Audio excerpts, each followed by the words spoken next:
जय श्री हरि, जय श्री विष्णु। आप सभी को कार्तिक मास की बहुत बहुत बधाई।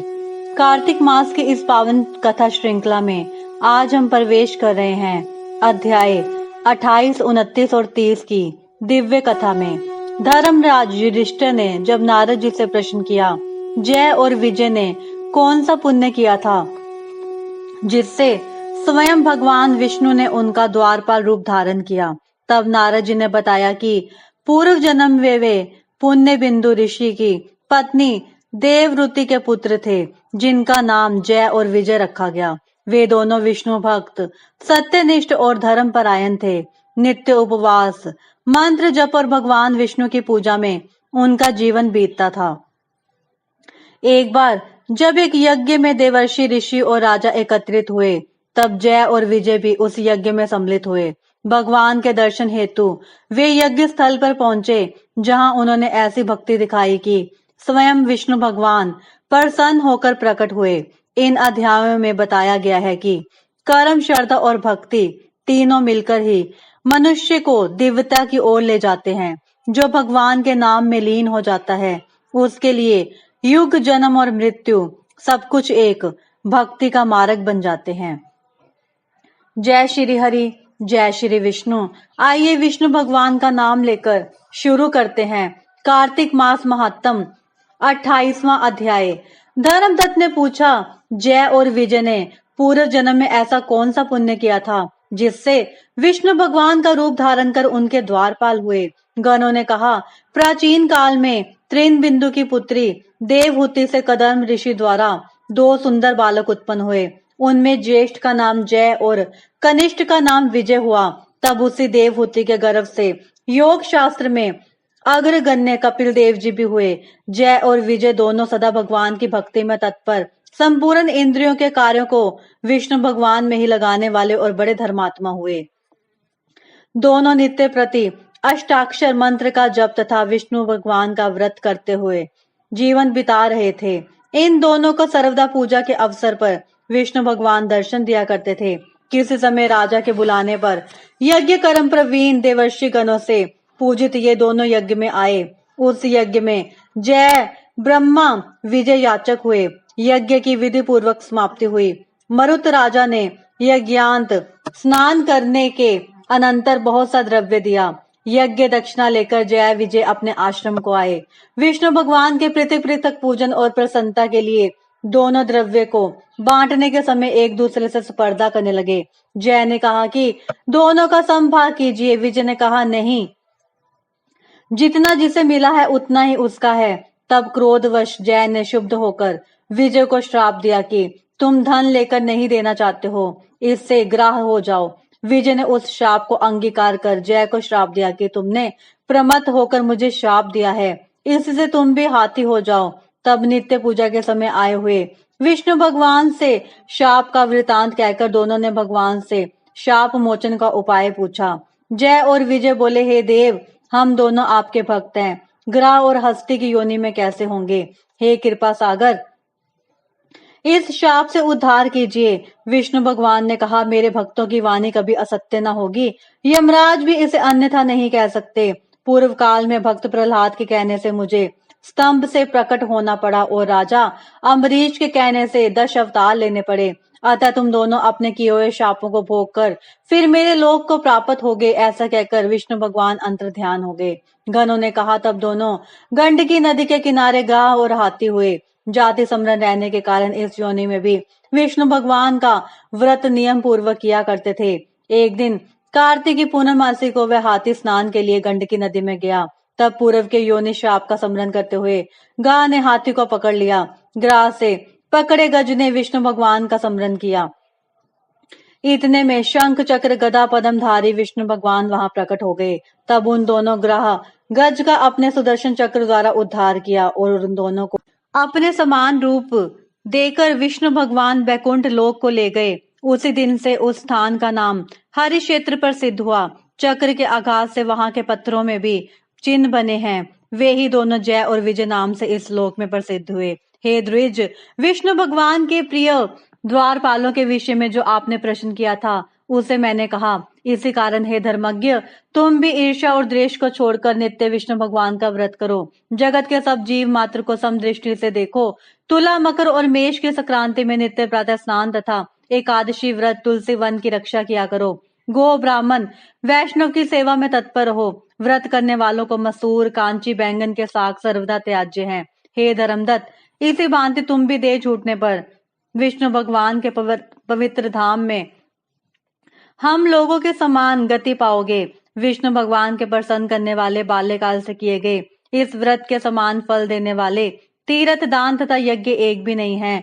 हे विप्र, तुम धन्य हो, क्योंकि तुमने जगत गुरु विष्णु भगवान को प्रसन्न करने वाला व्रत किया है। जिस व्रत का आधा फल प्राप्त करने वाला कलहा को हम लोग बैकुंठ लोक ले जाते हैं। नारद जी ने कहा, इस प्रकार धर्मदत्त को उपदेश देकर उस कलहा को साथ लेकर दोनों विष्णु लोक को गए।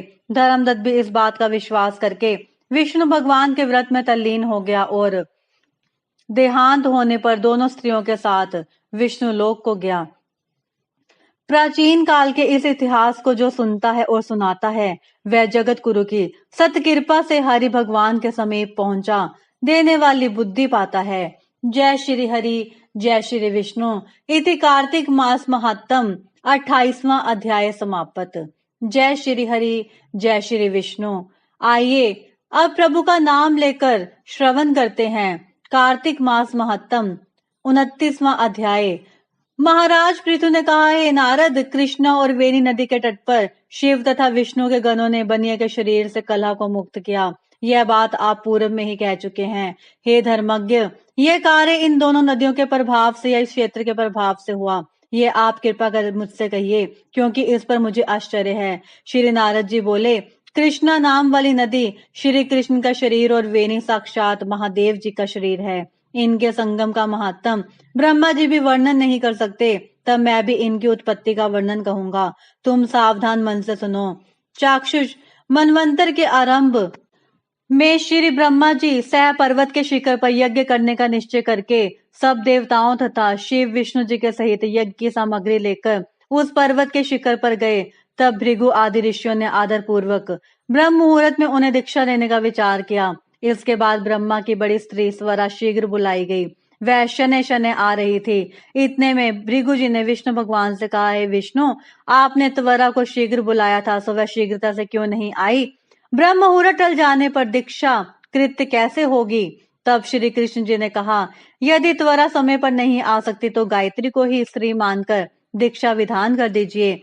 क्या वह गायत्री पुण्य कर्म में इनकी स्त्री नहीं हो सकती है? श्री नारद जी बोले, महादेव जी ने विष्णु भगवान के वाक्य का समर्थन किया। यह वचन सुनकर भृगु जी ने गायत्री को ब्रह्मा के दाहिनी ओर बिठाकर दीक्षा विधान प्रारंभ किया।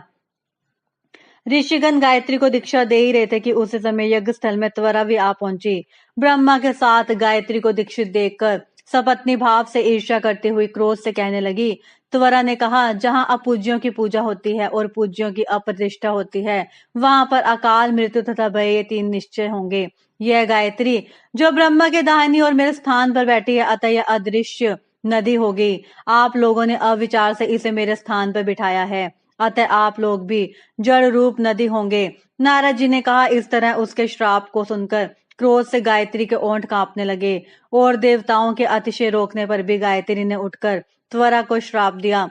गायत्री ने कहा, ब्रह्मा जी जैसे तुम्हारे पति हैं, वैसे भी मेरे पति हैं। तुमने हमको व्यर्थ श्राप दिया है, अतः तुम भी नदी हो जाओ। नारद जी ने कहा। तब तो शिव विष्णु आदि देवताओं में हाहाकार मच गया और सब कोई त्वरा को दंडवत प्रणाम करके प्रार्थना करने लगे। देवताओं ने कहा, हे देवी, जो आपने संपूर्ण ब्रह्मादि देवताओं को श्राप दिया है, यदि हम लोग सब कोई जड़ रूप नदी हो जाएं तो निश्चय ही तीनों लोक नष्ट हो जाएंगे। अविवेक से यह काम अवश्य हुआ है, अतः इससे आप इस शाप को वापस लीजिए। त्वरा ने कहा, हे देवतागण, आप लोगों ने यज्ञ के आरंभ में गणेश जी की पूजा नहीं की, इसी से मेरे क्रोध रूप में यह विघ्न उपस्थित हो गया है। मेरा यह वाक्य भी झूठा नहीं हो सकता। इस कारण आप लोग अपने अपने अंशों से जड़ीभूत होकर नदी रूप में होंगे। हम दोनों सोत भी अपने अपने अंशों से पश्चिम वाहिनी नदी होंगी। श्री नारद जी बोले, हे राजन, त्वरा की यह वाणी सुनकर विष्णु, शिव आदि समस्त देवता अपने अपने अंशों से नदी रूप में हो गए। विष्णु भगवान के अंश से कृष्णा, शिव जी के अंश से वेणी तथा ब्रह्मा के अंश से ककुदमवती नामक नदी हुई। सब देवताओं ने अपने अपने अंशों को जड़ बनाकर फेंक दिया। उन लोगों का अंश भी सहस्त्र पर्वत के शिखरों से अलग अलग नदी रूप में होकर बहने लगा। देवताओं के अंशों से पूर्व वाहिनी तथा उनकी स्त्रियों के अंशों से सैकड़ों हजारों पश्चिम वाहिनी नदियां उत्पन्न हो गई।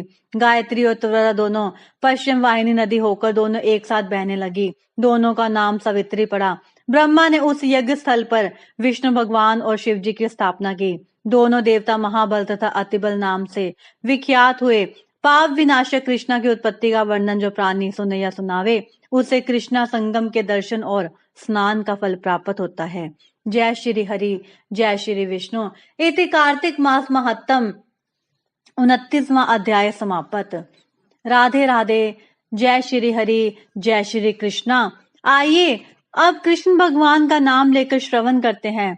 कार्तिक मास महत्तम 30वां अध्याय। श्री कृष्ण जी ने कहा, हे विप्र, नारद के वचन सुनकर राजा पृथु को बड़ा आश्चर्य हुआ। अनंतर उन्होंने नारद जी की पूजा कर उन्हें विदा किया। इसी कारण माघ, कार्तिक और एकादशी में 3 व्रत हमें अत्यंत प्रिय हैं। वनस्पतियों में तुलसी, महीनों में कार्तिक, तिथियों में एकादशी और क्षेत्रों में द्वारका धाम हमें बहुत प्रिय है। जितेंद्रिय होकर सेवन करता हुआ प्राणी जितना मुझे प्रिय होता है, उतना यज्ञ आदि करके भी नहीं होता। जो प्राणी विधि विधान से इनकी सेवा करते हैं, मेरी अनुकंपा के कारण उनको पापों का कुछ भी भय नहीं होता। सत्यभामा ने कहा, हे नाथ, आपने यह बड़ी आश्चर्यजनक बात कही है। दूसरे के दिए हुए पुण्य से कलह की मुक्ति हो गई। इस प्रकार यह प्रभावशाली कार्तिक मास आपको इतना प्रिय है कि पतिद्रोह आदि पाप स्नान मात्र के पुण्य से नष्ट हो गया।